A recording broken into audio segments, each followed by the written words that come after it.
Friend আর best ফ্রেন্ডের মধ্যে কি পার্থক্য? ফ্রেন্ড হলো সে যে অতীতের ঘটনাগুলো শোনে, আর বেস্ট ফ্রেন্ড হলো ওই ঘটনাগুলোর অংশ। যদি আমি হসপিটালে অ্যাডমিট হই, তখন ফ্রেন্ড জিজ্ঞেস করবে যে এখন তোর শরীর কেমন আছে, বেস্ট ফ্রেন্ড জিজ্ঞেস করবে নার্সটা কেমন।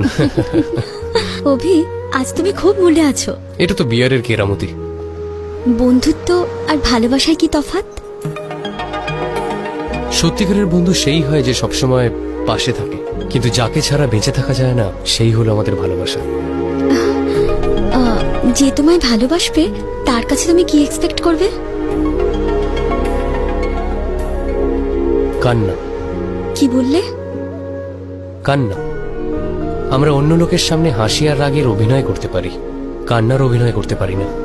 আর কেউ যদি আমার জন্য কাঁদে, তার মানে সে পৃথিবীতে সব থেকে বেশি আমাকেই ভালোবাসে। তুমি কি কখনো কারোর জন্য কেঁদেছো? এখনো পর্যন্ত সুযোগ পাইনি। ডোন্ট ওয়ারি, খুব তাড়াতাড়ি সুযোগ পাবে। এখন তুমি আমার ভালো বন্ধু হয়ে গেছো। It's means a lot.